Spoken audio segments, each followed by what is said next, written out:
আপনার ইয়াজিদ কি করলো, মাইমুনাকে ফিট করলো। মাইমুনা বলে বলো, বলে আজকে যদি এই হাসানকে তুমি শহীদ করে দিতে পারো, এই ইমাম হাসানকে যদি তুমি মেরে দিতে পারো, তাহলে তোমাকে আমি এত স্বর্ণ রূপা মণি মুক্তা দেব যে তুমি খেয়ে শেষ করতে পারবে না। মাইমুনা বলল কিভাবে? বলে যেইভাবে তুমি পারবে সেইভাবে তুমি শহীদ করবে, কোনো অসুবিধা নাই। তো মাইমুনা বলল যে না, আমার দ্বারা হবে না। বলে কেন? বলে যদি ইমাম হাসান জানতে পারে যে আমি তাকে শহীদ করার চেষ্টা করছি বা চক্রান্ত করছি, তাহলে আমার জীবন থাকবে না। অতএব আমি ইমাম হাসানকে কোনো মতেই চক্রান্ত করে মারতে পারবো না।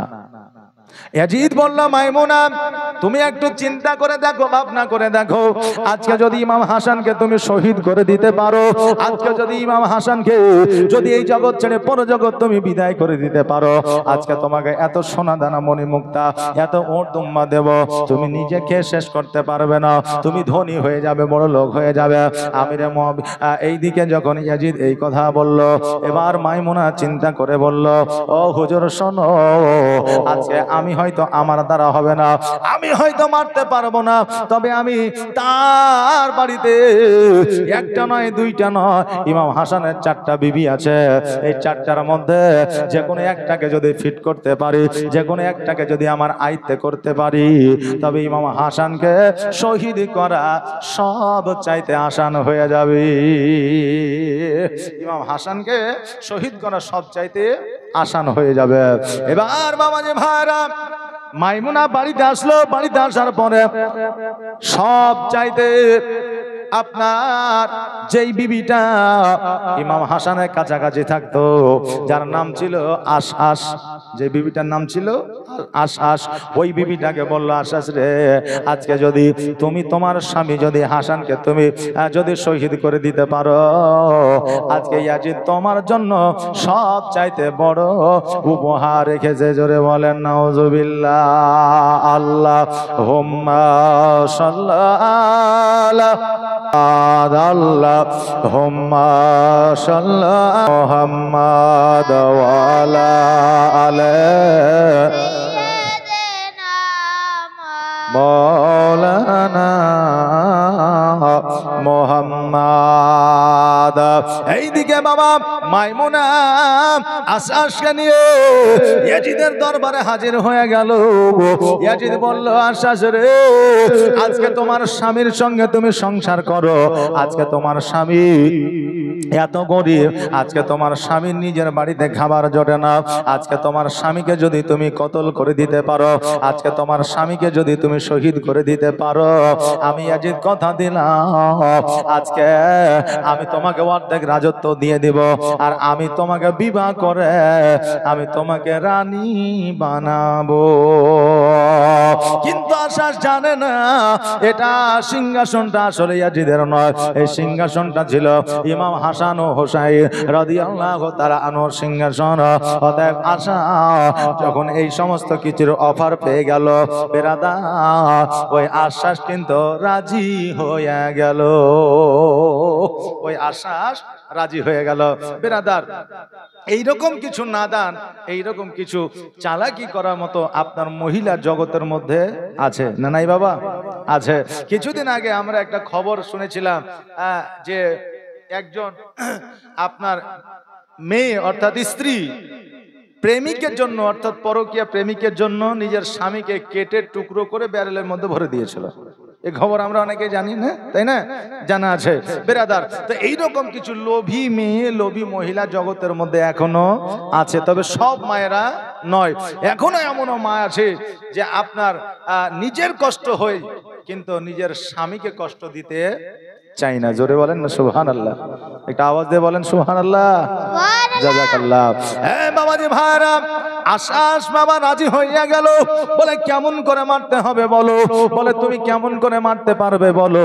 বলে যেইভাবে মারলে জানতে পারবে না, বুঝতে পারবে না। এবার বলল শোনো, আমি বিষ দিয়ে দিব, তুমি খাবারের সঙ্গে বিষ মিশায় দেবে। আর ওই বিষ মিশানো খাবারটা যখন খাবে, হাসান ইহ জগৎ ছেড়ে পর জগৎ গমন করবে।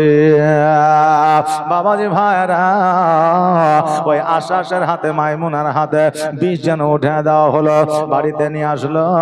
প্রথমত খাবারের সঙ্গে বাবা বিষ দিয়েছিল। যখন বিষটা খেয়ে নিয়েছিল, খাওয়ার পরে বুঝতে পেরেছিল, জানতে পেরেছিল আমি বিষ খেয়ে নিয়েছি। এবার ওই যখন শরীরটা আপনার জাম্প হয়ে যাচ্ছিল, বুকে যখন আপনার ধড়পড় শুরু হয়ে গিয়েছিল, আমার ইমাম হাসান রাদিয়াল্লাহু তাআলা আনহু আমার নবীজির রওজা মুবারকে গিয়ে পৌঁছেছিলেন। জোরে বলে সুবহানাল্লাহ। হাসান আমার নবী মুস্তাফা সাল্লাল্লাহু তাআলা আলাইহি ওয়াসাল্লামকে সালাম দিলেন, আসসালাতু ওয়াসসালামু আলাইকা ইয়া রাসূলুল্লাহ, আসসালাতু ওয়াসসালামু আলাইকা ইয়া হাবিবাল্লাহ। নবী গো, আজকে না জানে আমার দমটা যেন আটকে যায়, আমার বুকটা যেন ধড়ফড় করে, আমি যেন চলতে পারি না। আমার নবী মুস্তাফা সাল্লাল্লাহু তাআলা আলাইহি ওয়াসাল্লাম বলে, এ হাসান শোনো, আমি তোমাকে শৈশবকালে বলে দিয়েছিলাম, তোমাকে তোমার নিজের মানব তোমাকে বিষ পান করাইবে। একবার দুইবার তুমি আমার কাছে আসবে, তিনবারের বেলায় তুমি আসবে না। আর তিনবার যখন বিষ পান করানো হয়ে যাবে, তখন তুমি এই জগৎ ছেড়ে পর জগৎ গমন করবে। বাবাজি ভাইরা, আজকে আপনারা আমরা হয়তো বলতে পারি, ইমাম হাসান যদি জানতে পারলো তো ওই পথে কেন গেল, ইমাম হোসেন যদি জানতে পারলো তবে ওই পথে কেন গেল। হ্যাঁ বাবাজি ভাইরা, আমার নবী মুস্তাফা ছোট্ট কালে আমার ইমাম হাসান ও হোসেন রাদিয়াল্লাহু তাআলা আনহুকে আমার নবীজি বলে দিয়েছে, এ হোসেন তুমি কারবালার ময়দানে শহীদ হবে। এ হাসান শোনো, তোমাকে বিষ পান করে শহীদ করবে আমার মা ফাতেমা তুজহরা রাদিয়াল্লাহু তাআলা আনহা। উনি জানতেন যেই জায়গায় ইমাম হোসেন শহীদ হবে, ওই জায়গাটাকে আমার মা ফাতেমা ঝাড়ু লাগায়া পরিষ্কার করেছিলেন। জোরে বলেন সুবহানাল্লাহ। বাবাজি ভাইরা, ওনারা জানার পরেও আজকে নিজের জীবনকে বিলীন করা, আজকে ইসলামকে আপনার দ্বন্দ্ব ঈমান করেছে। বেরাদার, ওই হাসান রাদিয়াল্লাহু তাআলা আনহু আমার নবীজির কাছে পৌঁছায়া আমার নবীজিকে বললে, আমার নবীজি বলে, হাসান আজকে তোমাকে খাবারের সঙ্গে বিষ খাওয়িয়ে দিয়েছে, তুমি কি জানতে পারো না, বুঝতে পারো না। আমার নবীজি রওজা মুবারকে পৌঁছানোর আপনার বসিলা, আমার নবীজি রওজা মুবারকে যাওয়ার বাদাওলাতে আজকে ওই ইমাম হাসানের পুরো শরীরে বিষ যেন পানি হয়ে গেল। জোরে বলে সুবহানাল্লাহ। নবী তোমার মতো এত ভালো, তোমার মতো এত ভালো কেউ তো আমায় বাসে না, তাই তো নবী আমি তোমার দিওয়ানা, তাই তো রাসূল আমি তোমার দিওয়ানা। তোমার মতো এত ভালো, তোমার মতো এত ভালো কেউ তো আমায় বাসে না, তাই তো নবী আমি তোমার দিওয়ানা, তাই তো রাসূল আমি তোমার দিওয়ানা। ও কি শুনেছি কিতাবের লেখা,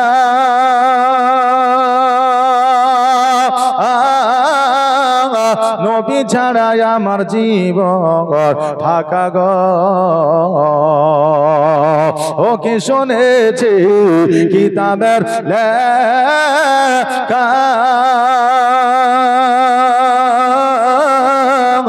নবী ছাড়াই আমার জীবন ফাঁকা গো নবীজিকে ভালো না বাসিলে নবীজিকে ভালো না বাসিলে আল্লাহ পাওয়া যাবে না তাই তো নবী আমি তোমার দিবানা তোমার মত এত ভালো তোমার মত এত ভালো কেউ তো আমায় বাসে না তাই তো নবী আমি তোমার দিবানা তাই তো রসুল আমি তোমার দিবানা ও কি শুনেছি কিতাবের লেখা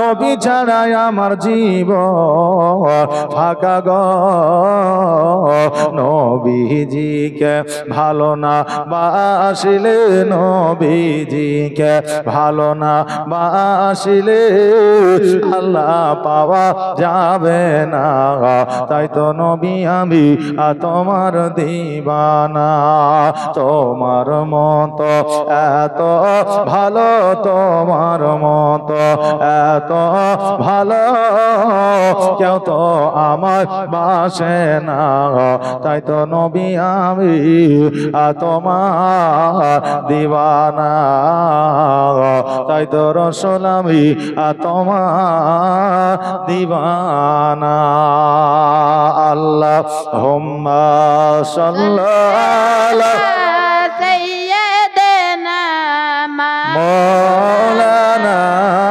মুহাম্মদ ওয়ালা আলে সাইয়্যিদানা মাওলানা মুহাম্মদ আল্লাহুম্মা সাল্লাল্লাহু সাইয়্যিদানা মাওলানা মুহাম্মদ ওয়ালা আলে সাইয়্যিদিনা মাওলানা মুহাম্মদ আমার নবীজি বললে হোসাইন আজকে ওই কারবালার ময়দানে শহীদ হবে ও হাসান শোনো রে আজকে তোমাকে বিষ পান করিয়েছে আজকে আমার রওজা মুবারক এসেছো যাও যাও যাও আজকে তোমার শরীরে বিষ পানি হয়ে গেল আমার ইমাম হাসান রাদিয়াল্লাহু তাআলা আনহু বাবারে ওই জায়গা থেকে বাড়িতে আসলো এবার আবার ইয়াজিদের কাছে খবর চলে গেল বিষ খাইয়েছে কিন্তু কোনো কাজ হয় না এরপরে এবার বাবা খেজুরের সঙ্গে আবার বিষ দেওয়া হলো ওই খেজুর খাওয়ার পরে এবারও যেন কোন রকমের কাজ হইল না ওই বিষ খাওয়ার পরে আবার নবীজির রওজা মুবারকে হাজির হইল আবার যেন বিষ পানি হয়ে গেল আবার বাড়ির দিকে গেল এবার বলল মাইমুনা বিষে তো কাম হয় না ইয়াজিদ বলল এবার এমন একটা বিষ দেব যেই বিষে ওই হাসানের আর কলিজা থাকবে না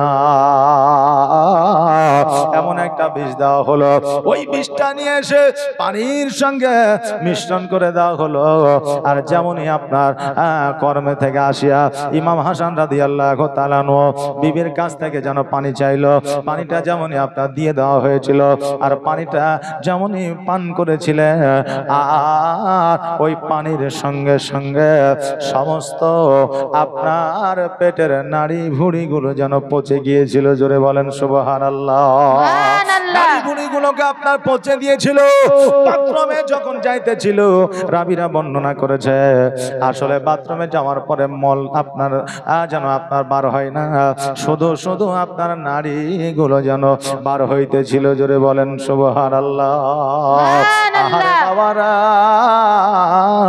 কত ব্যথা বেদনা, কত যন্ত্রণা। আজকে ইমাম হাসান রাদিয়াল্লাহু তাআলা আনহু উনি বাড়িতে আসলেন, আসার পরে শুয়ে গেলেন। এবার বিবিকে ডাক দিলেন, বিবি রে আমার ছোট ভাই হোসেনকে একবার ডাক দাও। এবার বলে কেন? বলে ভাইয়ের সঙ্গে কথা আছে, কেন না আমি হয়তো জগতের মধ্যে আর বেশি গুণ থাকবো না।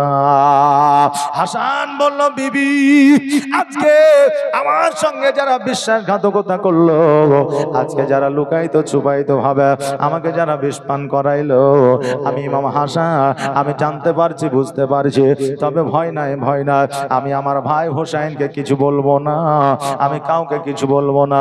আমি আল্লাহ তাআলার দরবারে আমি বিচার দিয়েছি, নালিশ দিয়েছি, এর বিচার আমার আল্লাহ তাআলা করবে। জোরে বলেন সুবহানাল্লাহ।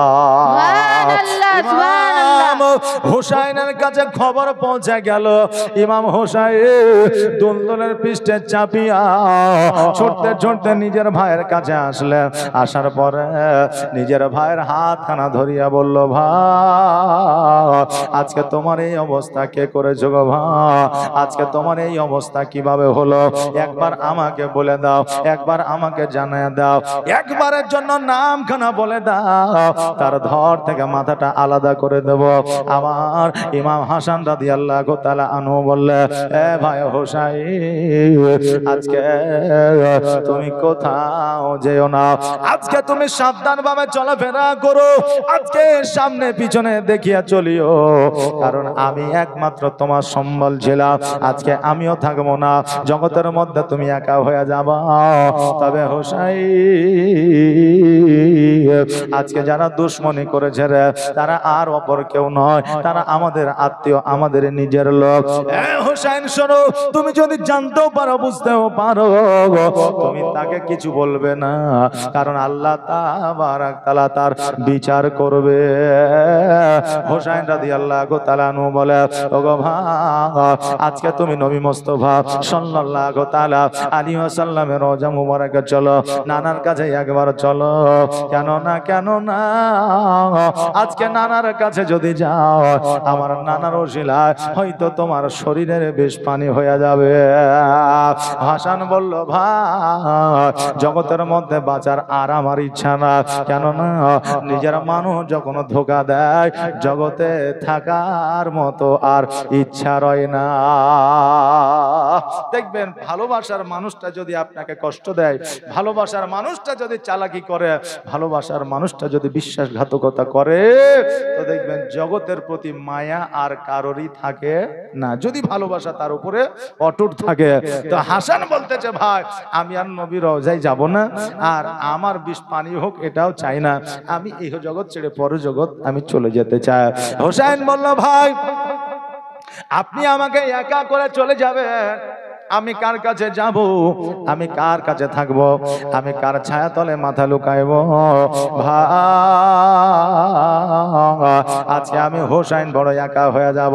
হাসান রাদিয়াল্লাহু তাআলা আনহু বললে, এ হোসেন শোনো, আজকে তুমি ঘন ঘন খুব কাছাকাছি আমার নবীর রওজা মুবারকে যাবে, তোমার নানার কাছে যাবে, নিশ্চয় তুমি একটা ক্ষমতা শক্তি পেয়ে যাবে। আমার ইমাম হাসান রাদিয়াল্লাহু তাআলা আনহু এই ভাইয়ের সঙ্গে গল্প আপনার কথাবার্তা বলতে আছে, এমত অবস্থা হাসান রাদিয়াল্লাহু তাআলা আনহু আমার ইমাম হোসেন রাদিয়াল্লাহু তাআলা আনহুর হাতখানা ধরিয়া বলল, ভাই রে পৃথিবীর মধ্যে আমি সন্তান রেখে গেলাম, এই সন্তানের দায়িত্বখানা আমি তোমাকে দিয়ে গেলাম। হাসান বলে, ভাই আজকে আমার সন্তান আদি রেখে গেলাম রে ভাই, আজকে আমার সন্তান আদিকে তুমি দেখিও, আজকে তুমি ছাড়া তাদের যে জগতে আর কেউ না, আজকে তুমি ছাড়া। হোসেন বলে, ভাই আমি জানি আমি ছাড়া তাদের জগতের মধ্যে আর কেউ না, কথা ভাই গো আমি কথা দিলাম, কথা দিলাম, আমি যতদিন পর্যন্ত হায়াতে আছি আমি আমি যতদিন পর্যন্ত বেঁচে আছি, আমি যতদিন পর্যন্ত এই পৃথিবীতে আছি, ততদিন পর্যন্ত তোমার সন্তানাদির কোনো অসুবিধা হইতে দিব না।